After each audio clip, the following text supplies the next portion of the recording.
الصلاۃ والسلام علیکہ یا رسول اللہ صلی اللہ علیہ وآلہ وسلم۔ السلام علیکم رحمۃ اللہ وبرکاتہ۔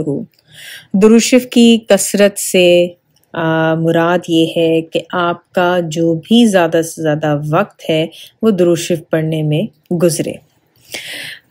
اس حوالے سے آج کی اس ویڈیو میں آپ کو کچھ واقعات سناؤں گی ان لوگوں کے جو درود شریف کی کثرت کرتے تھے۔ حضرت عمر بن عبدالعزیز حضرت عاصم کے نواسے تھے اور حضرت عاصم حضرت عمر فاروق رضی اللہ عنہ کے بیٹے تھے۔ خلفائے راشدین کے بعد زہد اور تقوی میں حضرت عمر بن عبدالعزیز رحمۃ اللہ علیہ کا شمار ہوتا ہے۔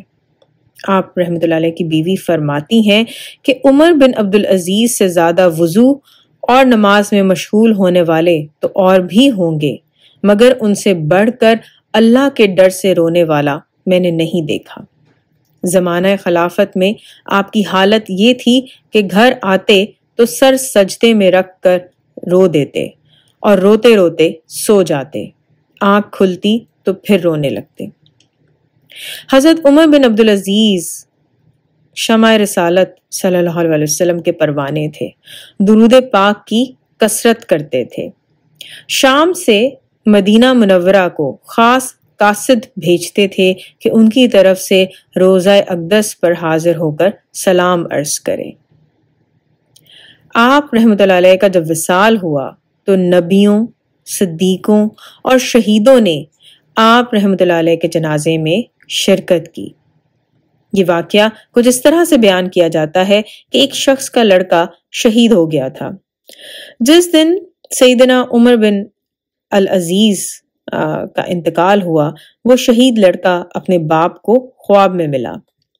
باپ نے پوچھا، بیٹا کیا تو فوت نہیں ہو چکا؟ لڑکے نے کہا، ابا جی میں تو شہید ہوں اور میں زندہ ہوں، مجھے اللہ تعالیٰ کی طرف سے رزق بھی ملتا ہے۔ باپ نے پوچھا، بیٹا کیسے آنا ہوا؟ اس نے جواب دیا، ابا جی آج آسمانوں میں منادی کرائی گئی ہے کہ سارے نبی علیہ السلام، سارے صدیق رضی اللہ عنہ اور سارے شہید عمر بن عبدالعزیز رضی اللہ عنہ کے جنازے پر پہنچ جائیں۔ تو میں بھی نماز جنازہ میں شرکت کے لیے آیا تھا، پھر شوق آیا کہ آپ کو سلام کر رہا ہوں۔ سبحان اللہ۔ یہ دیکھیں کہ کثرت درود کیا برکت لے کر آئی حضرت عمر رضی اللہ عنہ کے لیے کہ آپ کے جنازے میں آسمانوں سے ارواح کو بلایا گیا، سارے نبی علیہ السلام کو، صدیقوں اور سارے شہیدوں کو اس میں شامل ہونے کا کہا گیا۔ پاکستان کے محدث اعظم مولانا سردار احمد رحمۃ اللہ علیہ عاشق رسول صلی اللہ علیہ وسلم تھے۔ درود کی کثرت آپ کا محبوب عمل تھا۔ جب آپ کا وصال ہوا تو آپ کا جنازہ فیصل آباد اسٹیشن سے جامع رضویہ لایا جا رہا تھا تو آپ کے جنازے پر نور کی بارش ہونے لگی۔ جنازے میں شریک لوگوں نے اپنی آنکھوں سے یہ منظر دیکھا۔ غلط عقیدے والے یہ کرامت دیکھ کر فوراً تائب ہو گئے۔ مقامی اخبارات نے اس خبر کو شہ سرخیوں کے ساتھ پیش کیا۔ اس نوری بارش کی زیارت کرنے والے لوگ آج بھی فیصل آباد میں موجود ہیں۔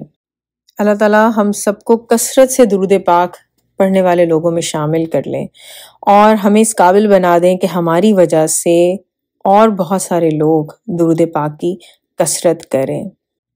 آپ کو پتہ ہے کہ دعا جو ہے نا وہ بہت اہمیت رکھتی ہے، اتنی زیادہ اہمیت رکھتی ہے کہ جب ہم اپنے کسی مسلمان بہن بھائی کے لیے دعا مانگتے ہیں تو اللہ تعالیٰ فرشتوں کو حکم دیتے ہیں اور فرشتے نہ صرف آمین کہتے ہیں بلکہ جو ہم نے دعا مانگی ہوتی ہے دوسرے لوگوں کے لیے وہ ہمارے حق میں دعا مانگتے ہیں۔ تو دعا ضرور کیا کرے، دعاؤں سے مایوس نہ ہوا کرے۔ دیکھیں ہمارا کام ہے مانگنا، ہم غلام ہیں، ٹھیک ہے، ہمارا کام ہے مانگنا۔ ہمیں مانگنے سے کوئی جھجک نہیں ہونی چاہیے اور کوئی شرمندگی نہیں ہونی چاہیے۔ دینا نہ دینا مالک کا کام ہے۔ اللہ تعالیٰ نے کہا ہے کہ اللہ تعالیٰ کی رحمت جو ہے نا وہ بہت وسیع ہے۔ اللہ تعالیٰ کو کوئی آر نہیں ہے، کوئی مجبوری نعوذ باللہ کچھ ایسا نہیں ہے، تو پھر ہم کیوں نہ مانگیں۔ اور نہ صرف اپنے لیے بلکہ دوسرے لوگوں کے لیے بھی دعا کیا کریں۔ دعا ایک بہت ہی پاورفل ٹول ہے اور ایک بہترین گفٹ ہے۔ اللہ تعالیٰ ہم سب کو دنیا آخرت دونوں جہاں میں حضور پاک صلی اللہ علیہ وسلم کا عشق اور محبت عطا کریں اور آپ صلی اللہ علیہ وسلم کا قرب عطا کریں۔ آمین ثم آمین۔ الصلاۃ والسلام علیکہ یا رسول اللہ صلی اللہ علیہ وآلہ وسلم۔ السلام علیکم ورحمۃ اللہ وبرکاتہ۔